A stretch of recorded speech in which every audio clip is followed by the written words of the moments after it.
Salut, j'espère que tu vas bien. Aujourd'hui, je te retrouve pour une nouvelle vidéo. C'est d'ailleurs un Monday Talk. Et si c'est la première fois que tu es sur la chaîne, je te souhaite la bienvenue. Je m'appelle Esther. N'hésite surtout pas à t'abonner. Et je te retrouve tout de suite.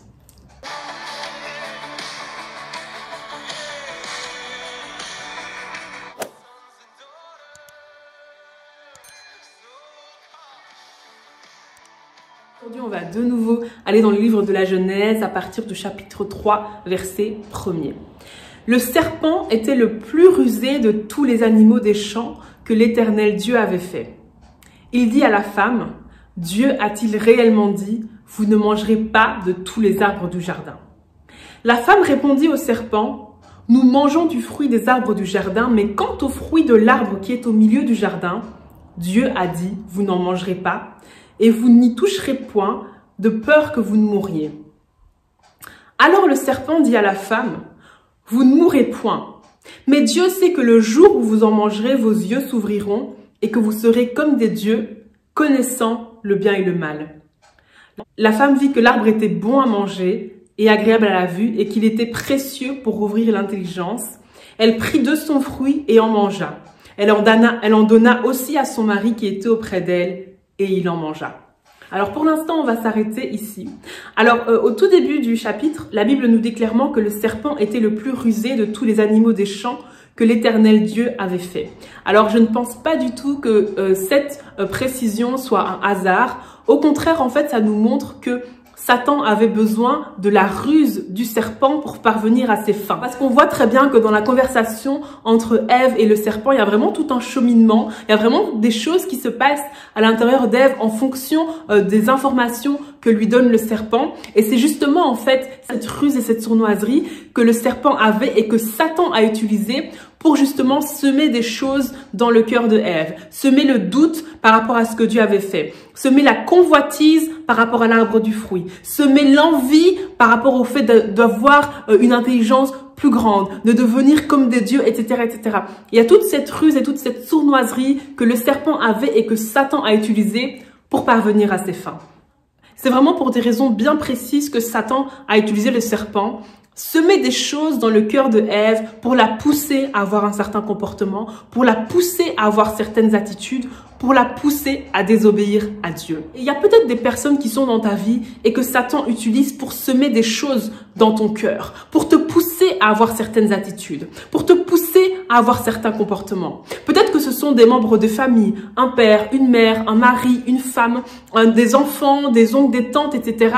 que Satan utilise en fait pour créer en toi de l'amertume, pour créer en toi de la rancœur, pour que ton cœur soit blessé et pour que tu retiennes en fait ces personnes prisonnières de ton cœur et pour que ça t'empêche en fait de pleinement faire la volonté de Dieu. Peut-être que ce sont des collègues de travail que Satan utilise pour que tu te mettes en colère. Peut-être que ce sont des amis ou des connaissances que Satan utilise pour te pousser à avoir certains comportements qui ne vont pas plaire à Dieu autour de toi, qui sont là et que Satan utilise de façon bien précise, de façon bien stratégique pour te pousser à avoir certaines attitudes, pour que des choses bien précises soient semées dans ton cœur. Quand on regarde dans le livre de la Genèse, après que Satan ait poussé Ève et Adam à désobéir à Dieu en mangeant l'arbre du fruit, lorsque Dieu est venu, lorsque Dieu a commencé à parler à Adam et Ève, quelle a été leur réaction? Leur réaction a été qu'ils se sont cachés, ils ont fui parce qu'ils avaient peur en fait de Dieu à ce moment-là. Et qu'est-ce que la Bible nous dit? La Bible nous dit dans le chapitre 3 du livre de la Genèse, à partir du verset 10, « Mais l'Éternel Dieu appela l'homme et lui dit, « Où es-tu » Il répondit, « J'ai entendu ta voix dans le jardin et j'ai eu peur parce que je suis nu et je me suis caché. » Et l'Éternel Dieu dit, « Qui t'a appris que tu es nu? Est-ce que tu as mangé de l'arbre dont je t'avais défendu de manger ?» L'homme répondit, « La femme que tu as mise auprès de moi m'a donné de l'arbre et j'en ai mangé. » Et l'Éternel Dieu dit à la femme, « Pourquoi as-tu fait cela ?»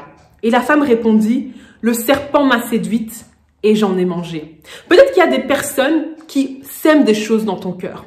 Peut-être qu'il y a des personnes qui font que tu désobéis à Dieu. Peut-être qu'il y a des personnes qui font que, à cause de leurs attitudes, à cause de leurs paroles, à cause des choses qu'elles ont pu faire dans le passé, ton cœur est rempli de rancœur. Ton cœur est rempli d'amertume. Ton cœur est rempli de colère. Tu te sens mal à cause de tout ce que ces personnes ont pu faire. De la même façon que Satan a utilisé le serpent à cause de sa ruse pour pouvoir aller semer des choses dans le cœur de Ève, il y a des personnes en fait que peut-être que l'ennemi utilise pour semer des choses dans ton cœur. Des personnes qui font que ton cœur n'est plus droit devant Dieu. Des personnes qui font que ton cœur n'est plus en accord avec la volonté de Dieu. Mais qu'est-ce que tu fais face à ce constat? Est-ce que tu as la même attitude qu'Ève qui, au lieu de prendre ses responsabilités, dit c'est le serpent qui m'a séduit, c'est à cause du serpent si j'ai mal agi, c'est à cause du serpent si je t'ai désobéi? Est-ce que toi aussi tu as ce genre d'attitude où tu dis mais c'est à cause des autres si mon cœur est rempli de colère, c'est à cause des autres si mon cœur est rempli d'amertume, c'est à cause des autres si j'ai des pensées dépressives, c'est à cause des autres si je suis mal dans ma peau? Est-ce que toi aussi tu as tendance à accuser les autres? Est-ce que toi aussi tu as tendance à mettre la responsabilité sur les autres? J'aimerais te rappeler, mon frère, ma sœur, que la Bible nous dit « Garde ton cœur plus que toute autre chose, car de lui viennent les sources de la vie. » Garde ton cœur plus que toute autre chose, car de lui viennent les sources de la vie. Un cœur rempli d'amertume créera une personne amère. Un cœur rempli de blessures créera une personne qui blesse les autres.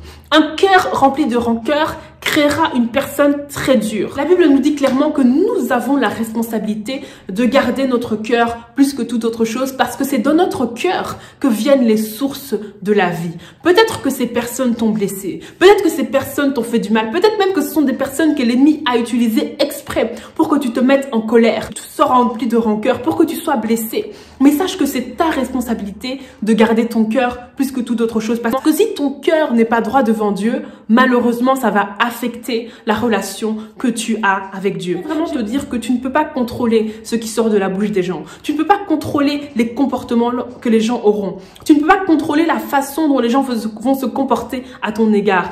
Par contre, tu peux contrôler comment tu vas recevoir ces choses-là. Tu peux contrôler comment ton cœur va recevoir ces paroles. Tu peux contrôler comment ton cœur va recevoir ces comportements. Choisir en fait ce qui va ou non porter du fruit dans ton cœur. Tu peux choisir ce qui va ou non semer des choses dans ton cœur. Je t'encourage vraiment à ne pas laisser n'importe quelle parole semer des choses dans ton cœur. Je t'encourage à ne pas laisser n'importe quel comportement semer des choses dans ton cœur.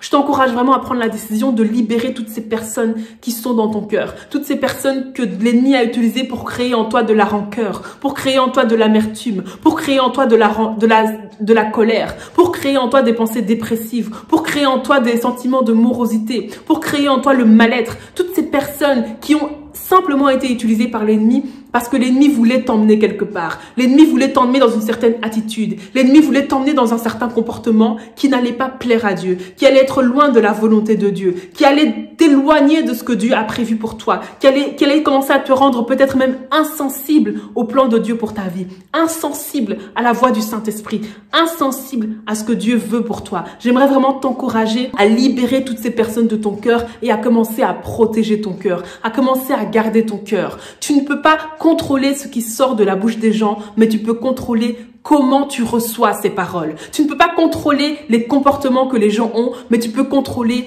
comment tu reçois ces comportements. Et aujourd'hui, prends la décision de garder ton cœur plus que toute autre chose, car de lui viennent les sources de la vie. Ton cœur est trop précieux. L'état de ton cœur est trop précieux. Le plan de Dieu pour ta vie est trop précieux. Ta relation avec Dieu est trop précieuse pour que tu laisses les comportements de n'importe qui, les paroles de n'importe qui venir affecter ces trésors. Ce sont des choses qui sont comme des trésors et que tu dois garder plus que tout. Laisse personne venir impacter l'état de ton cœur.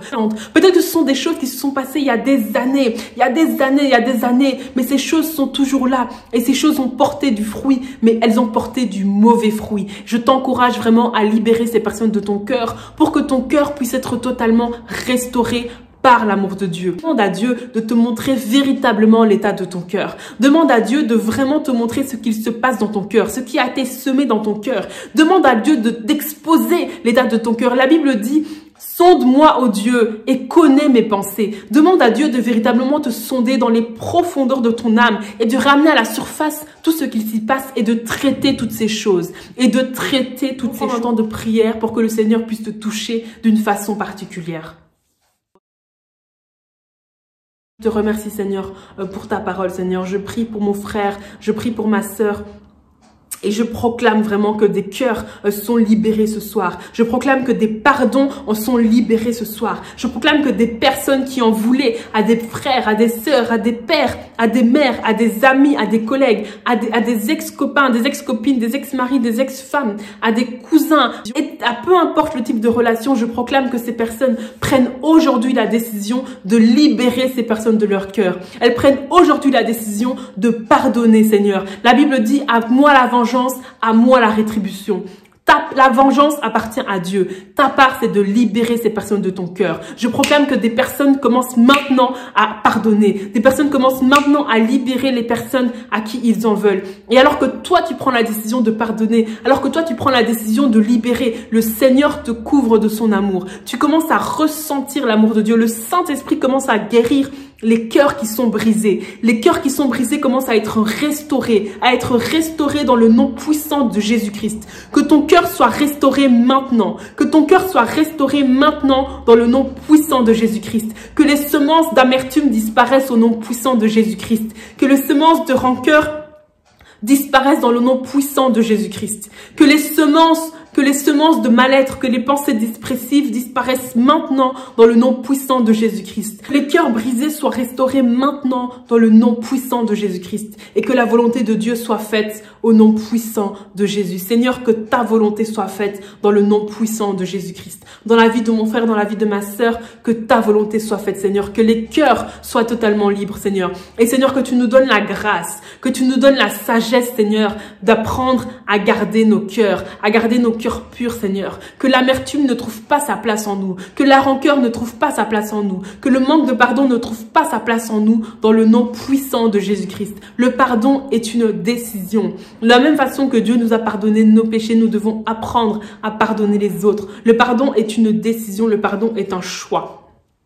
Seigneur, je prie aussi pour toutes les personnes qui ne se sentent peut-être pas concernées par ce message. Oh Seigneur, que tu ramènes à la lumière ce qui était enfoui. Que tu ramènes à la lumière ce qui était enfoui dans le nom de Jésus. Il y a des personnes maintenant, le Saint-Esprit commence à vous montrer ce qu'il y a véritablement dans votre cœur. Le Saint-Esprit commence à vous montrer des situations passées, que vous pensiez que ça ne vous avait rien fait, mais ce sont des choses qui ont semé des choses dans vos cœurs. Des choses que l'ennemi a utilisées pour semer des semences diaboliques dans votre cœur. Le Saint-Esprit maintenant vous montre l'état de votre cœur, et alors que vous allez dans la présence de Dieu, alors que vous prenez la décision de pardonner et de relâcher ces personnes de votre cœur, le Saint-Esprit restaure. Les cœurs sont restaurés maintenant dans le nom de Jésus-Christ. Les cœurs sont libérés maintenant dans le nom puissant de Jésus-Christ. Une œuvre est faite dans les cœurs au nom puissant de Jésus-Christ, et des personnes ne seront plus jamais les mêmes. Il y a des personnes qui se sentent maintenant beaucoup plus légères, comme si un poids les avait quittées, parce qu'il y a une œuvre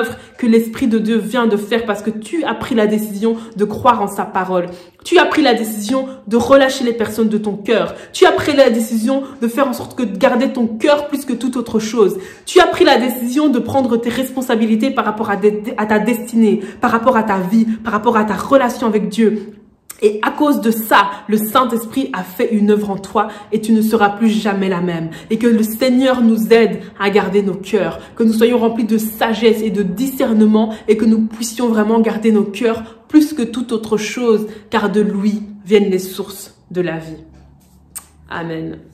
Gloire à Dieu. J'espère vraiment que cette vidéo t'a béni, qu'elle t'a fait du bien. Si c'est le cas, n'hésite surtout pas à la partager autour de toi. Ça peut vraiment bénir quelqu'un. Et rappelons-nous que le plus important, c'est vraiment de faire la volonté de Dieu. Tous les principes qui sont dans la parole de Dieu, tous ces principes divins ne sont pas là pour nous embêter, mais ils sont là pour nous protéger. Dieu connaît Satan. Dieu connaît les ruses de Satan. Dieu sait comment Satan fonctionne. Dieu a une vue claire sur le monde spirituel et sur tout ce qui s'y passe. Et c'est lorsqu'on applique sa parole qu'on peut avoir du succès dans toutes nos entreprises, et qu'on peut vraiment réussir et faire ça à volonté et avoir une vie qui va de gloire en gloire. Donc même si parfois c'est pas toujours facile, je t'encourage vraiment à faire la volonté de Dieu, à appliquer les principes divins qui sont dans sa parole, et je t'assure que c'est le meilleur choix qu'on puisse faire. En tout cas, je te remercie vraiment d'avoir suivi cette vidéo jusqu'au bout, vraiment que le Seigneur te bénisse. Et puis moi, je te retrouve jeudi pour une prochaine vidéo. Bye.